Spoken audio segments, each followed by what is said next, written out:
Hi, welcome to the 7th Annual Isamu Noguchi Awards and our first virtual benefit. I'm Brett Littman, Director of the Isamu Noguchi Foundation and Garden Museum. Tonight we are thrilled to honor architect Sir David Adjaye and artist Cai Guo-Qiang. We will also be concluding our annual benefit auction. Bidding on the two works behind me, Linga and Messenger 2B, will conclude at 8:30 p.m. Eastern Time, and I will announce the winning bids at the end of this event. These works come from a series of constructed metal additions that Noguchi conceived in later in his life as a way to support his foundation and the museum. These are two truly exceptional works, perfectly scaled for domestic interiors. There is still time to get your bids in by visiting noguchi.org/auction. I have to admit tonight it's a little bit strange to stand in our museum alone on this quiet fall evening. Usually I'm here celebrating with all of you and our honorees, enjoying your company and your positive energy. I miss that, and I hope we can be in each other's physical presence again soon. This year, I am grateful for your continued generosity towards our museum. When we closed in March due to the pandemic, we looked to Noguchi to inspire our next steps. We have developed a new series of digital programs to engage audiences from all over the world, with innovative Noguchi scholarship and research ranging from the biographical to the historical, to exploring Noguchi's art through the lens of social justice, racial identity, and community engagement with our Teen Advisory Board. I am profoundly proud of my colleagues who developed these programs over the last few months. I am glad we were able to share Noguchi's art, life, and legacy at a time when people needed it most. I am also proud to tell you tonight that one of our most important achievements this year was our board's immediate commitment in mid-March to fully pay and retain all full-time and part-time staff. They are the backbone of this institution. I want to acknowledge and thank them for their tireless work. By supporting our benefit this evening, you will also help us to sustain this commitment and all of the work that we do. So, on behalf of our board and staff, I thank you. Today, even beyond this successful gala, we also had another really important moment for the museum that I want to share with you now. Hi, I'm standing across from the museum outside of Isamu Noguchi's former studio with our New York City Council member, Jimmy Van Bramer. Noguchi and our museum's presence in Long Island City, and more specifically this block of 33rd Road, has a nearly 60-year history. Today, through Council member Van Bramer's efforts and the support of the City Council, we are incredibly pleased to officially present the naming of 33rd Road Isamu Noguchi Way. Councilman. Thank you very much. Representing this part of Queens is one of the great joys of my life, in part because Noguchi both lived, worked, and created here. And of course, we've been gifted this amazing museum that I get to represent as the Chair of Cultural Affairs and as the local council member. So when the idea first came up that we would rename this street in honor of Noguchi, I of course supported it wholeheartedly. His legacy will live on, and this street will now forever bear his name as a testament to the fact that he lived and worked and created in Queens, the greatest borough that there ever was. So it is a great honor and privilege to do this with Brett, with all of you at your gala the day before we honor his birthday. So thank you again for supporting the museum, and it's a great pleasure to actually introduce Noguchi Way for the first time. Thank you, Councilman. Again, I want to personally thank you for your tireless and unwavering advocacy and support for the arts in New York City. And specifically your championing of our museum for many, many years. We are incredibly grateful to the work that you do and also to your office for making this street sign that recognized Noguchi's impact on the culture of the city a reality. It is really a wonderful tribute on the eve of his birthday, and we're really, really grateful again. Thank you. Thank you. Let's do it. Do you want to hold some of that rope there? Yep. And we're going to go as far as we can, really. Ready? Okay. We're pulling. There we go. Yay!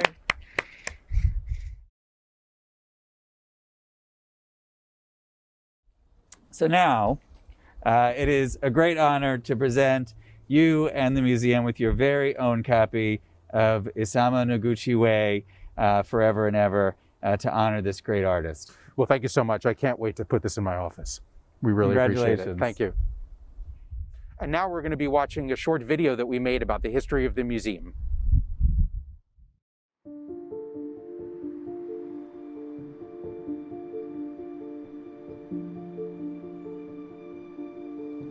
The Isamu Noguchi Foundation and Garden Museum in Long Island City, Queens, is the only museum in the United States created by an artist in their lifetime to present their own work.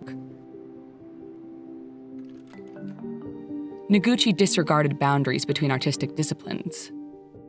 He created dance sets, furniture, lighting, interiors, and landscapes as part of an expanded field of sculpture. He considered himself a citizen of the world, moving fluidly between cultures and between ancient and modern concerns. Many of his ideas still seem futuristic today.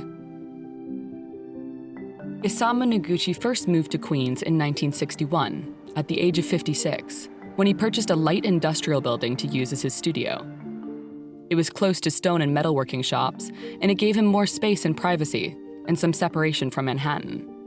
Inside, he built a Japanese-style loft bedroom, a living space, and a fully operational studio. In 1974, Noguchi bought this abandoned industrial building across the street from his studio, which had a large yard. Over the following decade, he gradually turned the yard into a sculpture garden, and the factory into a retrospective display of his work, all in the form of a total environment. Instead of individual sculptures ending up in the basements of other museums, the Isamu Noguchi Garden Museum, as he named it, would become an oasis in time and space. Today, the mission of the museum is to advance the understanding and appreciation of Noguchi's art, perspective, and legacy. It continues to manage the world's largest collection of his work, as well as his studio, archives, and catalog raisonné.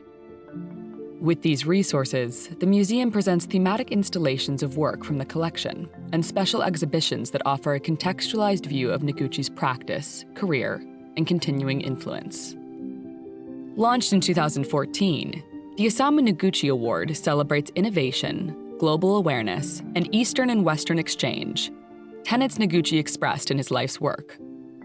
Previous recipients of the Isamu Noguchi Award include Lord Norman Foster and Hiroshi Sugimoto in 2014, Jasper Morrison and Yoshio Taniguchi in 2015, Tado Ando and Ellen Zimmerman in 2016, John Pawson and Hiroshi Senju in 2017, Naoto Fukusawa and Edwina von Gall in 2018, and Rei Kawakubo in 2019. Joining this illustrious group of artists, architects, and designers, the Isamu Noguchi Foundation and Garden Museum presents the 2020 Isamu Noguchi Award to Sir David Adjaye and Cai Guo-Qiang. We acknowledge these two individuals for embracing Isamu Noguchi's vision for a different way of being in the world. Sometimes I think I'm part of this world today.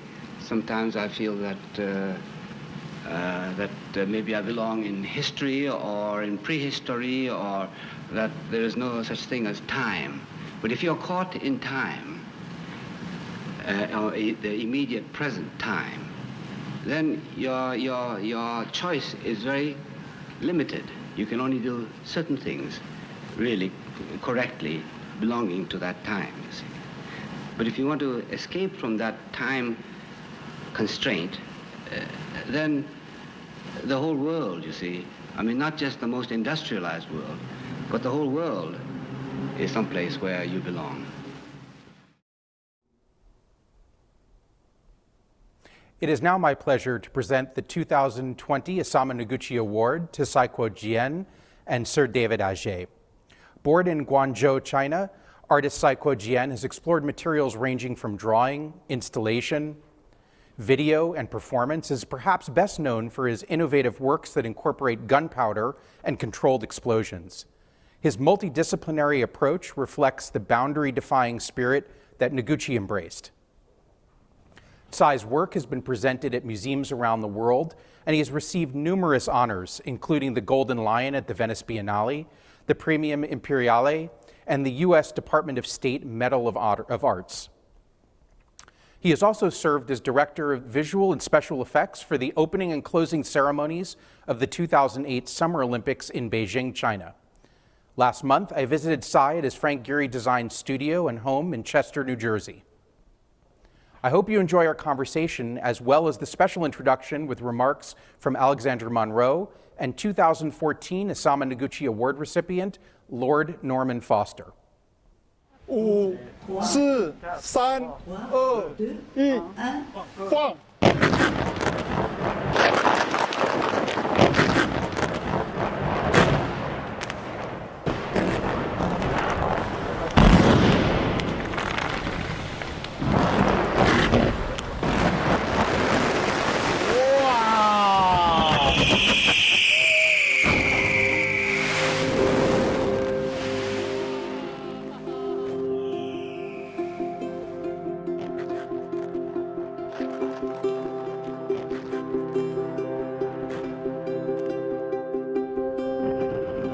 Cai Guo-Qiang is unique because of his ambition. And that ambition deserves our awe. Because in it is a belief of limitless possibility and the idea that anyone with an idea that is big enough can achieve it. He's found his own medium, which is literally explosive.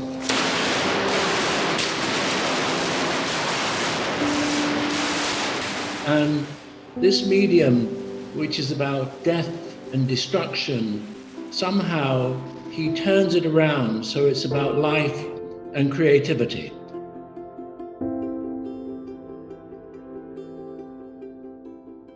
And perhaps this has something to do with Noguchi, where Noguchi, as an artist, was also very much a humanist.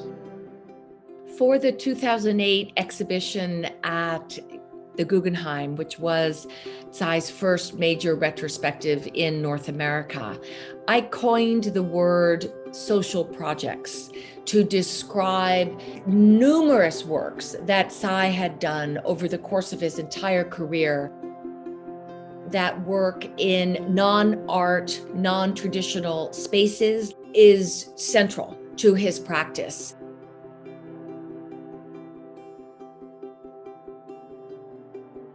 He did a book with my wife, danger books, suicide, which can self-destruct. You start to think about the burning of books and the way in which books can be a threat to truth, to integrity, to values. You realize he's not consciously evoking that, but a work like that, I find that fascinating. So in a way, the breadth of his work, you know, a spectacle for billions in the sky, or a book, and points in between. Cai is truly unique.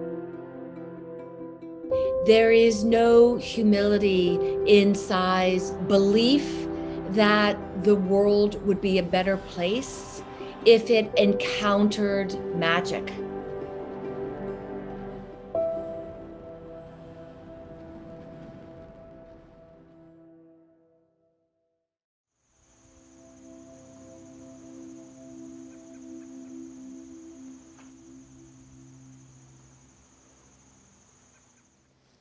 Hi, I'm Brett Littman. I'm the director of the Isamu Noguchi Foundation and Garden Museum. and very happy to be here today with our Isamu Noguchi Award winner for 2020, Cai Guo-Qiang.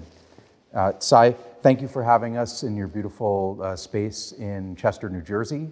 Very excited to be here. And I wanted to start off by talking a little bit about your relationship to world culture. Isamu Noguchi, in his autobiography, A Sculptor's World, had Buckminster Fuller write an introduction. Buckminster Fuller said Noguchi was the unself-conscious prototype artist of the new cosmos, who has always been inherently at home everywhere, a true global citizen. Isamu Noguchi was deeply influenced by the cultures of the world. You've also been called a global artist. How does this global consciousness affect your artwork? 我很高兴他来这个建筑和这个 Brangeli 的这个地方疫情以后他算第一次有来采访的。然后我是在日本刚开始1990年91年吧，准备那个在东京 P3 的展览。那个 P3 刚开幕的时候，他们这个艺术研究院就是展了Fuller 的展览，所以对我来说，从另外一个角度思考宇宙，那个Fuller的很多构造，从大自然还有宇宙的结构里面来思考，对我来说很有启发，然后。刚才他的问题就是，因为我是出生在福建泉州，这算一个中国东南沿海一个比较小的城市，但是在从小我就躺在床上很小的时候很危险，就偷听在棉被里面偷听那个敌台。那什么叫敌台呢？比如说台湾的收音机日本的美国的苏联的所以。这一个就是有一个遥远的世界带着我，虽然是在中国这个边缘的小城市，但是在自己的棉被的世界里面，它联系着一个世界。然后我是同时在自己的家乡是一个很好奇星空摘星摸云的一个少年对看不见的世界，还有对遥远的时空有一个少年的一个成长的一个历史，这个跟我后来在全世界旅行，在不同的文化里面，把自己的一个种子撒在不同的文化里面去生根开花的一个基础，都是很共同的。因为当我们遥望星空，遥望更大的那个宇宙这些浪漫的情感，还有这一个对浩瀚星空和时空里面的追求，都是在全世界是共鸣的。所以我跟Noguchi桑是一样的从家乡出发，然后到一个国家一个文化，又在全世界旅行。我也是一样，从泉州出发到上海读书，再到东京，我住在大概有8年多，将近9年，然后之后又到了美国，然后在全世界。其实跟Noguchi，我看他的旅行很丰富，不管去西伯利亚、去苏联、俄罗斯，然后还经北京，或者是到埃及，各个地方，中东。我看起来是有着走着他的脚印一样的一个过程。这里面最重要的是把世界上的文化遗产都作为自己的遗产来继承，然后在不同的文化里面吸收营养。就像我刚做的这个希望艺术史之旅那样，从古希腊、古罗马到文艺复兴，到黄金时代、俄罗斯等等。Cai, like Noguchi, you spent time in Japan starting in 1986, and you were there moving from China, spent about a decade there. How did living in Japan affect your approach to art making? 是，这很有意思的是，我从中国到日本， Noguchi商是从美国到日本。那我从中国到日本的时候，我很大的体会是，日本保留了中国的很多过去的好的东西，所以好像回到了中国的过去。那么当然也不能这样简单的直接就说日本这些东西都是来自中国，这是不对的。但我如果说我在日本这个文化里面，使我唤醒了或者学到了。对我现在还一直在用的东西，就是关于对这个材料的美，还有跟材料对话，跟大自然对话。就像Noguchi商也是一样，他在石头上面发现石头能说话，能够在石头的这一个自然状态里面，稍微3下2下点石成金，就变成了一个炼金师般的一个工作。跟我现在使用火药也很像，所以日本文化使我对这个材料跟自然对话，还有这个艺术形式的纯粹的追求等等，都有很大的影响。包括这一个作品更倾向于诗意化的写意的这一种艺术追求也有很大的影响。没事，其实我也可以跟他讲讲我那个Noguchi的东西，看到印象深刻的是在四国Shikoku他的那一个 studio，我很感慨，他65岁了，好像才到Shikoku做了那个 studio， 那个石头很多，都是没有完成的为主。不像这边纽约的Noguchi Museum，那些石头很多，他看它的形状，然后开始有2、3下，那个跟这个石头对话，还有利用这个能量，石头的能量，有一些艺术的痕迹跟自然的痕迹互相交合在一起，就形成了一个很妙的艺术品。这个是一个印象很深刻的，Cai, I was interested to learn that your formative education was in set design in China. Noguchi also was very interested in set design and obviously collaborated with Martha Graham Dance Company and did many of the sets for her very important works, starting as early as the 1930s. He also was interested in No and Butu and Indonesian shadow puppets.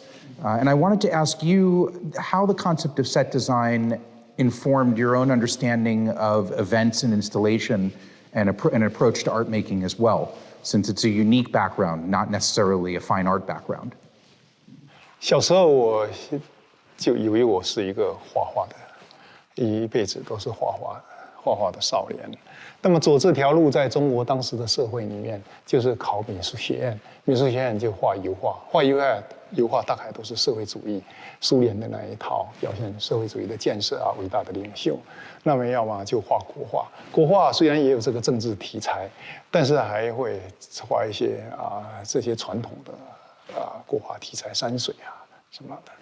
那走这条路，严格如果去艺术学院，它就比较不像现代艺术后来的这一个今天的多媒材时间空间但是我做了一个舞台设计，当然这是我已经在怕上山下乡去村里面劳动，我就很早就考到剧团，后来做舞台设计。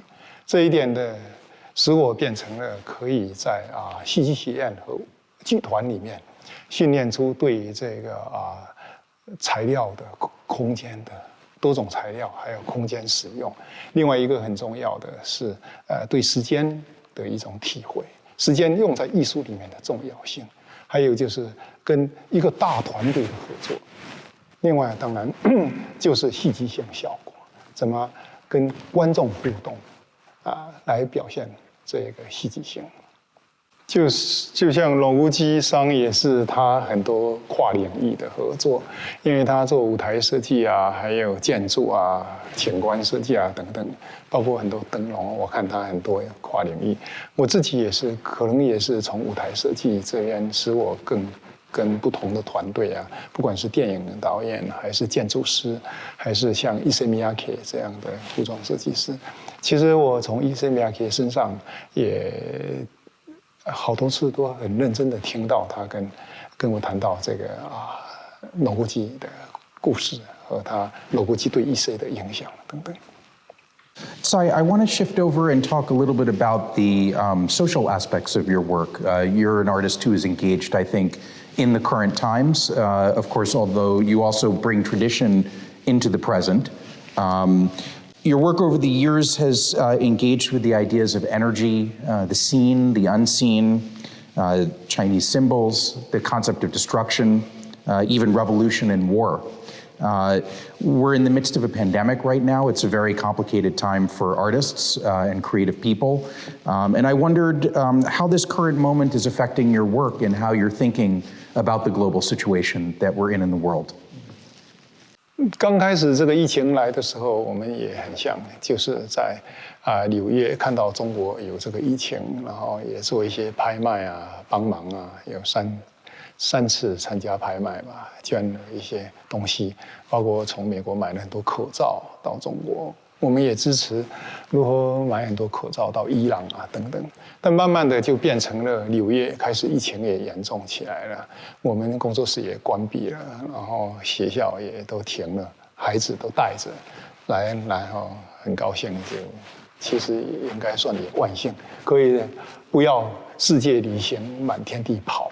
可以专心在这一个 Frank 设计的好地方，那个在这自然里面思考学习。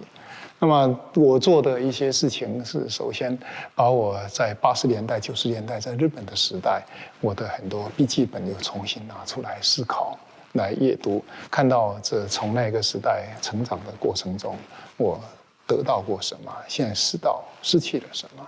重新又在这个地方做了一批那个在80、90年代跟外星人对话宇宙主题里面没有来得及做出来的，通过那一个工作，自己又做回过去一个旅行。另外也是刚好本来的计划是要做一个中世纪的旅行，到塞浦路斯啊、埃塞俄比亚，各种有包含着人类今天还保留着中世纪那个修行的那一种吃苦的那一种生活样式的地方，而不是仅仅是去看一些中世纪的建筑啊、一些绘画。那么，可是因为这个疫情也去不了了，所以就变成了自己做回自己的中世纪的旅行，然后给自己关闭，给自己闭关。隔离起来，像中世纪一样的，然后也画了一批中世纪的画，包括现在这后边的这张那个巴黎圣母院的花丛啊，这一个本来因为有一个展览是今年的10月、11月，在这个大皇宫，当然也就取消了，很多事情都被打断。这个打断反倒使你有一个机会可以思考。那么。如果说这个跟刚才他也提到了一些革命等等这一次的疫情最大的不同，它就是看不见，不像以前的世界大战还有文化大革命各种时期，都是一些看得见的、血腥腥的、暴力的等等。这一次是看不见。那么这个看不见，使我们人类这么的现代化、全球化的物质发展、科学发展，突然被终止了一下。某种意义上，这个跟中世纪有点关系，所以我感到这一个看不见的世界、看不见的病毒，对我们人类和整个宇宙的关系我们如何面对它、接受它，然后思考生命，还有我们的艺术等等，都是一个很有意义的一个机会。Sorry, last time I saw you, we talked a lot about the continued work you've done with the community in Iwaki near Fukushima, a community that you lived in when you were in Japan. Are you continuing to work with them on projects now? Iwaki 跟我的关系就是像我的一个文化的另外一个故乡嘛。在日本的时候，当时我在东京，都不知道去哪一个画廊可以让我的艺术可以生存下去。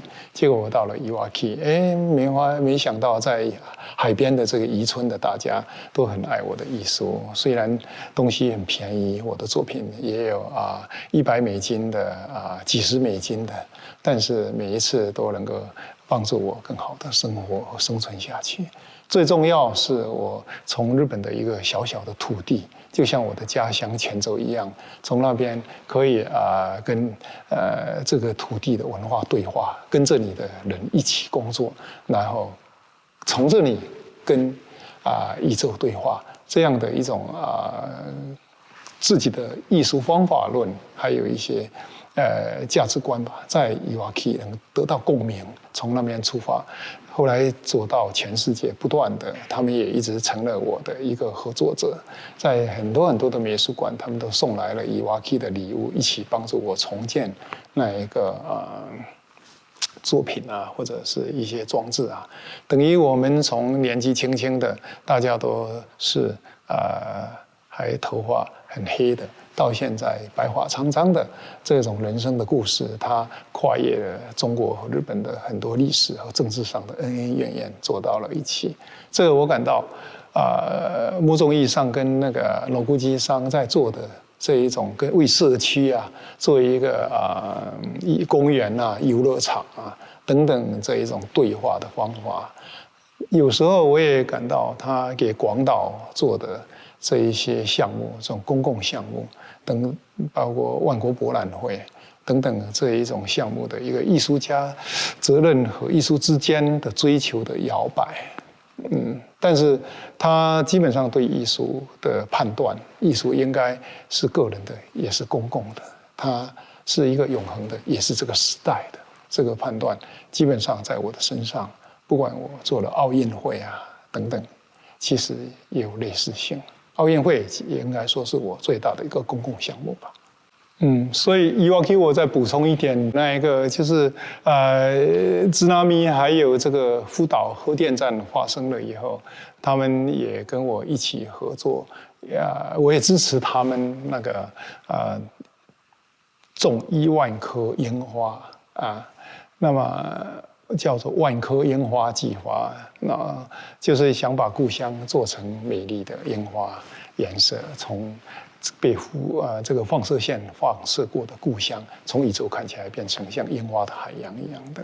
同时，我也在他们的那个山上建了一个回廊美术馆，现在已经150米长，还有那个一个吊桥等等等等，就是让那个当地的孩子们更热爱自己的家乡，也可以参与到这个美术馆来做展览和那个游戏吧。For Noguchi, the establishment of his museum was in large part his ultimate legacy plan. It was, as he said, the desire to show the totality of my work as an evolving relationship significant to time.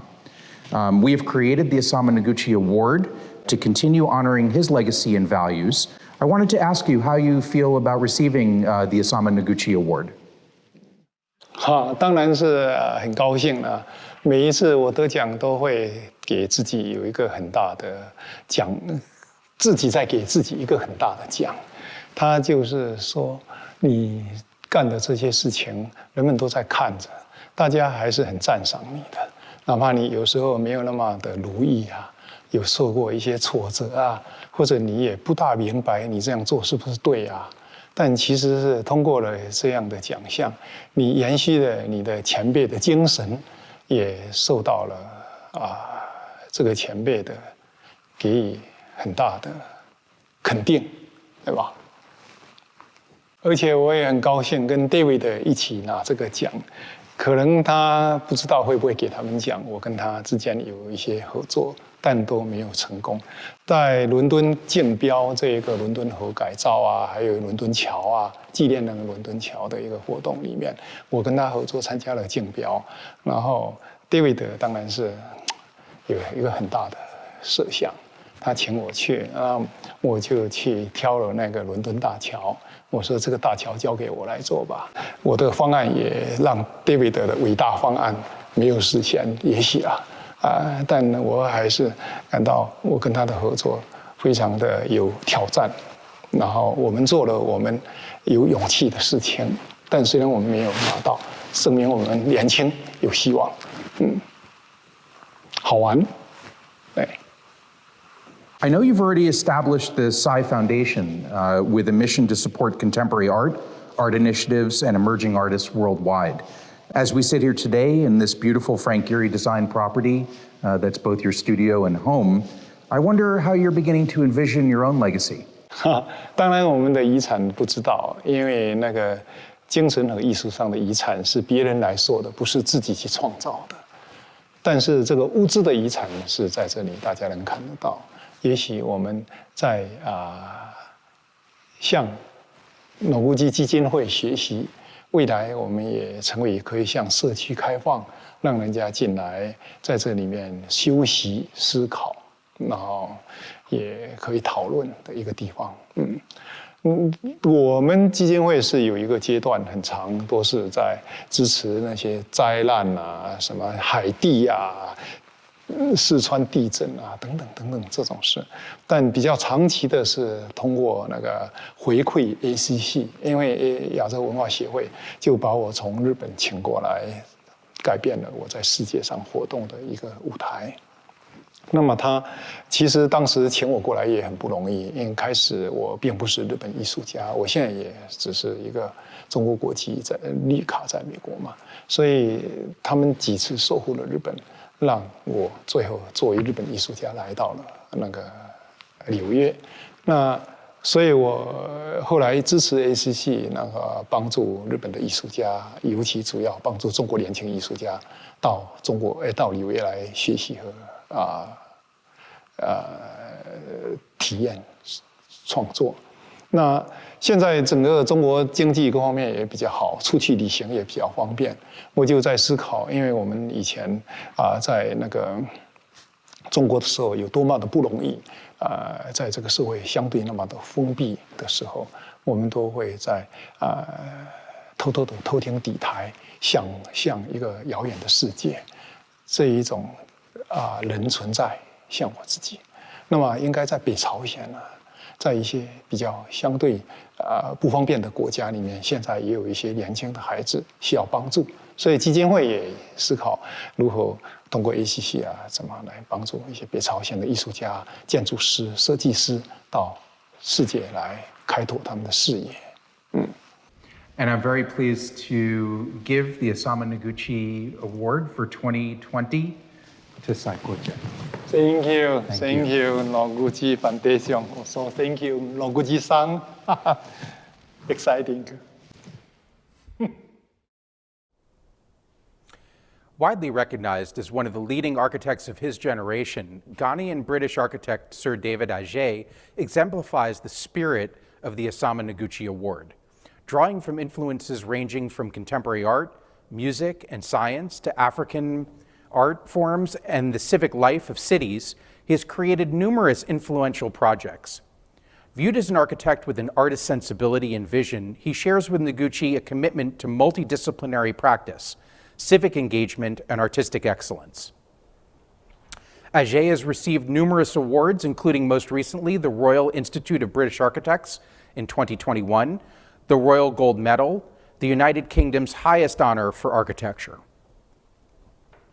Earlier this month, writer, editor, and co-founder of the Slowdown, and also Noguchi Museum trustee Spencer Bailey, sat down in one of our galleries for a long-distance conversation with Sir David Adjaye from his office in Accra, Ghana. We are also delighted to share a special introduction by Thelma Golden about Adjaye's work. Enjoy.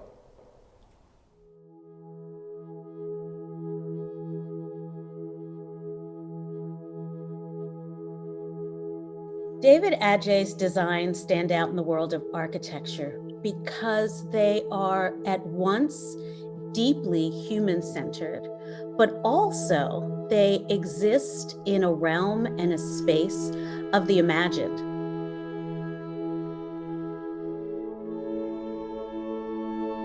I have had similar feelings in different buildings that David has designed. And that is, I have been uniquely aware of the building, its form, its materials, its sensibility. But I also have felt in David's designs the sense of a narrative that's inherent in the Sugar Hill housing development building that he created here in Harlem, that you feel the sense of community being created out of this apartment block.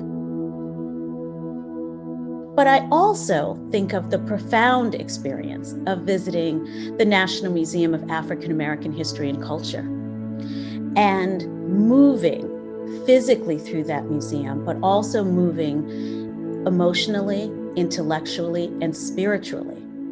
And how the building serves as this container for the hopes and the aspirations of a people. It's a privilege to be a collaborator with David.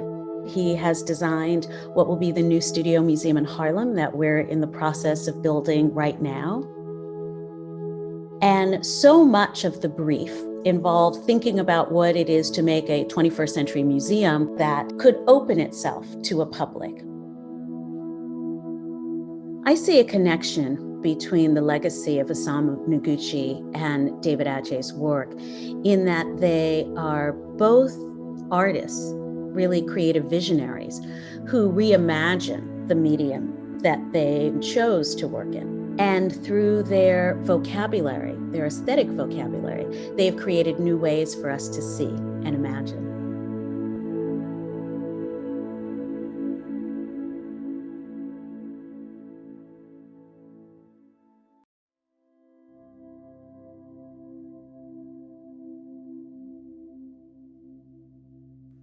Hi, I'm Spencer Bailey. I'm so happy to be here with the Isamu Noguchi Award winner for 2020, Sir David Adjaye. Welcome, David. Thank you so much. Thank you, Spencer. I wanted to start this conversation with your upbringing. You were born in Tanzania to Ghanaian parents, and during your youth, you moved around to Saudi Arabia, to Lebanon, and to Egypt. Could you talk about this time and about growing up in these countries? Like, how did living at the intersection of East and West have an impact on you? Well, I mean, Lord knows it's probably still having an impact on me. But I would imagine that it had one hell of a sort of an effect on me, because essentially being born south of the equator and moving north, and also to predominantly Muslim countries at that time of my life, really sort of, I think, opened up new worlds and new cultures and new possibilities about how people live on the planet. And I think that had a very profound effect on me. Obviously, sort of Middle East and Egypt are like the cradles of the sort of beginnings of, sort of civilizations that we understand now. And it's, but are very different right now to the world that we all live in. So in a weird way, I think it sort of made me connect to histories, and I think, I'm sure, has impacted some way in which I see the world and how I see people in the world. Mm. Later, while studying for your master's at the Royal College of Art, you lived in Japan, and I was just curious. Could you tell me a little bit about that time there? What sort of influence did Japan have on you? Japan had quite a profound influence on me. I won, there is a scholarship grant that the Royal College of Art has for students there. It's only 2 scholarships per year. And I won the scholarship that year because I wrote a kind of whiny letter about how my studies were not complete until I'd experienced Katsura Villa in all its seasons. And I wrote the most kind of like, you owe it to me to make me see this, because I'm never going to be able to see it anyway. Otherwise, kind of sort of whinge. And, the RCA board at that time took pity and gave me that opportunity. And it was transformative. I went to Japan. For 3 months, really had my mouth shut. I couldn't say a word. I lived in Kyoto. Very close to Katsura Villa, in a ryokan. I wanted to stay in a ryokan, so I sort of arrived in the winter and learned how to live with tatami mats and my futon and it was incredible. It was a really powerful experience. Going to communal bathing houses in Japan. The young African boy. That was intense. But it's deeply powerful and moving. I really loved it all. And I got a chance to really sort of dive into a culture that I've always, really enjoyed. and one which I think has a huge relationship to Africa in the sense of its animist tradition and its sort of connection to the land and the connection to things, which I think a lot of Africa is lost, but I think that Japan is a really great example for the African culture that has lost its kind of identity, to understand how one can make a virtue out of the incredible richness that is the sort of civilizations there. So it was very important for me to really understand the value of the culture that I came from by looking at Japanese culture. Another sort of through line I see between Japan and Africa is the relationship to light. Could you talk about that and how you came to understand light in any way through Japan? I think that, it's great that you completely see that connection. The continent has many lights, but the relationship to the equator has a very profound kind of, pulse quality that's very constant. And then as you move away, it shifts from the mountains to the savannas to the forest, And this idea of, really learning in Japan, this idea of really meditating on the quality of light through the kind of incredible courtyards in the ryokans in Kyoto or in the temples and tea houses, and how one can create a virtue out of really meditating on the minimum or maximum you have. If you look at the tea gardens or the shrine gardens in Kyoto, they really are all meditations on light and form. It's very, very powerful. And I was lucky enough to almost go, I think I went to practically every shrine and tea house that I could in Kyoto when I was there for the year. I spent a year there, which was very, very special. You mentioned the Katsura Imperial Villa. The site was of deep interest to Noguchi as well. He, in fact, went there several times during his life and took these beautiful black and white pictures there. What was it about the Katsura Villa that so captured your attention and imagination? And what did you learn from studying it? I think what the Katsura Villa really showed me was this, here was this imperial villa, and its very premise was an absolute connection to the elements and the cycles of nature. It was a summer palace, so it was about, a certain kind of temperature and a certain kind of environment.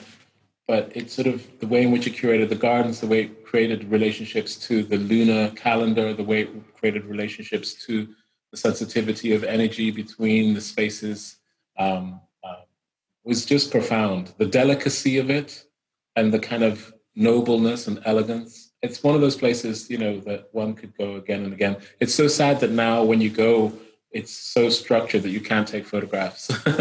But so it's impossible to make those images for oneself, but they have fantastic books, of course, that they encourage you to buy. But it's one of those places that you could just keep going to again and again and again, because it has a kind of sublime, sort of transcendental quality that's very, very special. A sense of multiculturalism is embedded in your architecture, an appreciation and engagement with different cultures. This is a sensibility shared by Noguchi, who himself considered his very being to be a citizen of spaceship Earth. So I'm curious, could you speak to the ways in which geography, culture, and climate come together in your architecture? No, I love Noguchi's profound sense of where he was in the cosmos. And I always say to my family that we are citizens of the planet, really, and that we should, enjoy and experience, each of the qualities and places that we find ourselves, lucky enough to be in, and revere them for the magic that they impart to us. In my work, of course, that's something I preach, geography and culture and the way in which the human experience is impacted through the lens of place is so profoundly important to me. It's not a gimmick or a trope. It's actually fundamentally at my DNA. It sort of is really about how I operate and negotiate the world. I really, I made that sort of research again, returning to the continent, about the continent, where I removed all the national borders deliberately to really speak of this idea of the continent of Africa as a piece of terrain on a planet, not as a piece of carved up political boundaries with sort of apparent divisions, but one which was about unison. And you could expand that for the whole planet. In a way, the book was a metaphor for how I see the world, without necessarily taking on the whole world, the hubris of taking on the whole world. So it was a kind of way to just use that example as a device to really talk about a kind of relationship to this dear planet. As with Noguchi's work, there's an alchemical power to your architecture, a tactility, a sensorial energy that's embedded in it. There's also a lightness of touch, a warmth, and a sort of spontaneity. So I'm curious, like, what's your approach to choosing and using the materials you work with? Gosh, it's my team are constantly trying to work out what exactly draws me to those decisions. But I mean, after doing this for nearly 30 years, I think that I'm constantly drawn to of course, the built history of places, but I'm also drawn to the kind of way in which material can have embedded within them the sort of the energy of narratives and stories that also define place, that are not just obvious in the sort of tried and tested selected materials. So, sometimes I am very much about working within the materiality that is found and reimagining it for the time that I'm in. Or I'm very much, trying to find materials that can allow a story, because I consider architecture a kind of storytelling art of sort. I don't mean it literally, I mean it abstractly. And so, material for me is profound, not just in terms of performance, but in terms of, the history and the artifact quality of it in relationship to our civilizations. Mm.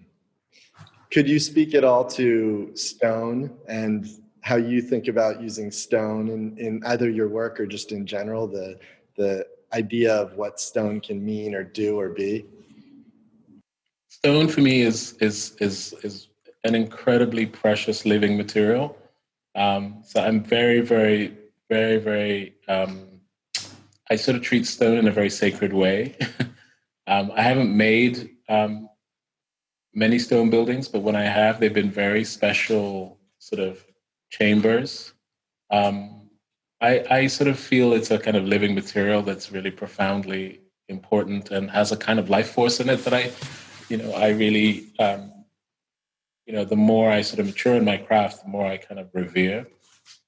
And so, the earth, stone, matter is just so profoundly sacred and a privilege to be able to use. And it's something, I'm using it more now in my career. I seem to, I've grown up enough now that I can make stone buildings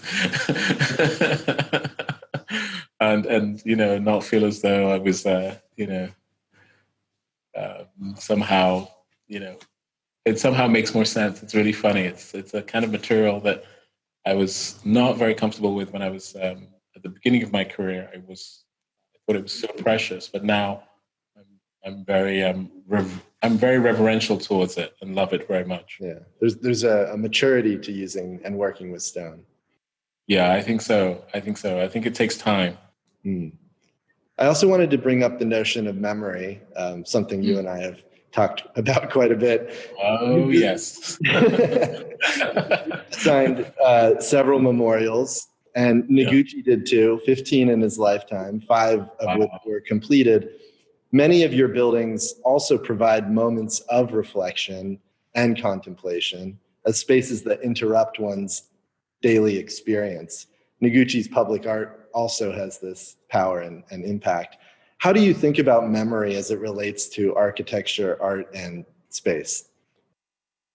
Profoundly sort of interested in this discourse, as you know.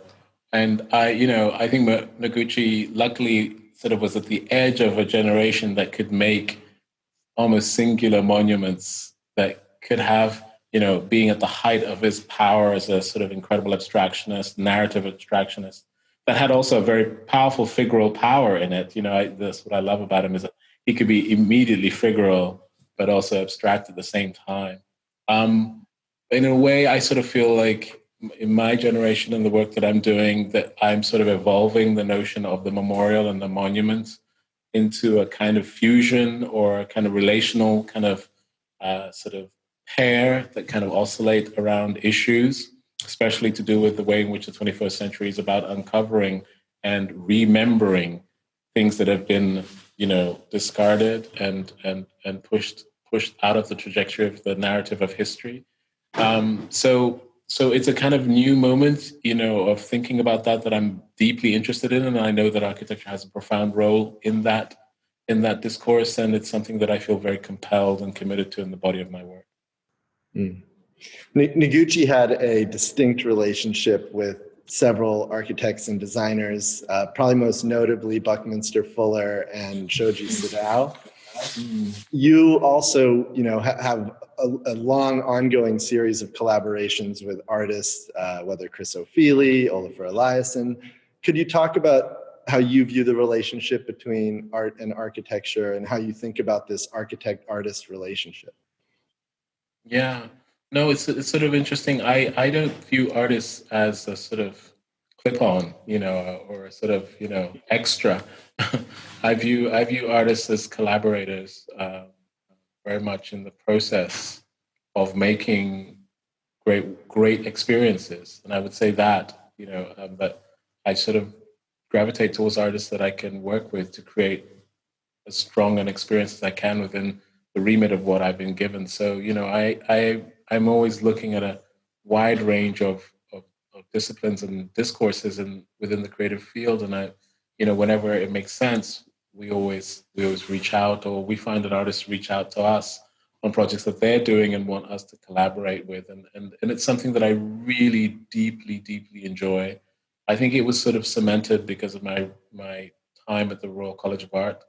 And being in an art school and sort of having drinks and laughs with one's pals and talking about one's the tragedies and the sort of depressions at art school sort of completely have embedded into my mind, and I continually crave and return back to this wonderful discourse with creative people, and it's something that's very special to me in my practice. I wanted to mention that Cai Guo-Qiang, who's the other award winner this year, in his conversation with Brett Littman, noted that he and you collaborated on an unrealized project to celebrate London's bridges. I hadn't realized that, but I was wondering if maybe you could just speak a little bit to that and what it means to you to win this award with Cai.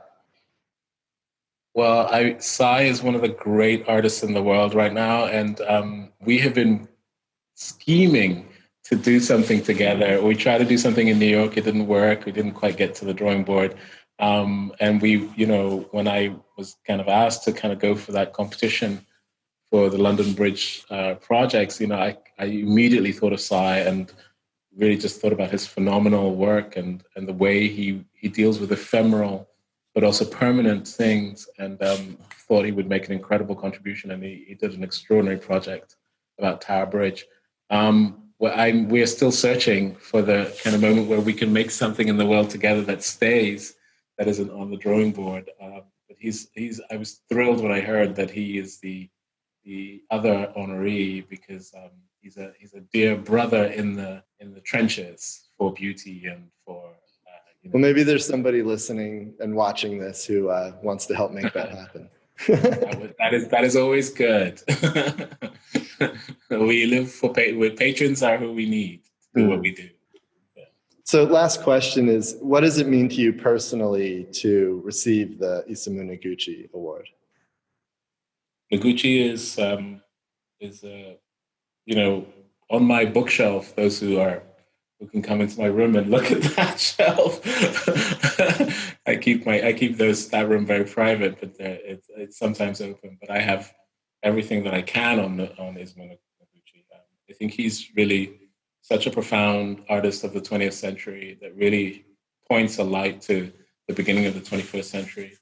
His meditations on everything from furniture to art to space to landscape to the planet are deeply relevant. and instruction, and I sort of feel like the body of his work is like an instruction manual to the citizens of the future about not forgetting the relevance and the importance of the things that we sometimes take for granted and the things that we abuse, and to really be gentle and to be mindful and to strive for beauty in everything. And so I couldn't be more touched by having an association with him, and to have my name next to that incredible name is an incredible honor and pleasure for me. So I'm deeply grateful. I know it's unusual times, and I wish you could be here at the museum to celebrate, but I did want to just formally present you the award, which we will be sending to you and your team. And thanks again for joining us today, and it's really an honor to have you be a part of this institution. Thank you so much. I'm so grateful. Thank you, Spencer. Thank you, everyone. So I want to wish my congratulations to the 2002 Isamu Noguchi Award recipients, Sir David Adjaye and Cai Guo-Qiang. I am really grateful to both of them for their time and willingness to talk at length about their own practices and their connections to Isamu Noguchi's life and work. Before we wrap up the evening, I want to announce the results of our auction. The winning bid for Linga was $125,000, and the winning bid for Messenger 2B is $90,000. Thank you to the two generous supporters who bought these works. They're really fantastic works. I wish I could get them. And thank you all to joining us this evening. Before I conclude our celebration of the 2020 Isamu Noguchi Award honorees, I want to ask you all, if you're sitting at home, to pour yourself a drink. And I hope you'll join me in raising a glass in their honor. Thank you very much. And I also just want to say thank you to all the people on my staff who are here tonight and who've been working on this project: Jennifer, Melissa, George, Danny, Amelia, and people at home. You guys have done a great job. So thanks a lot. See you soon, hopefully at the museum. Good night.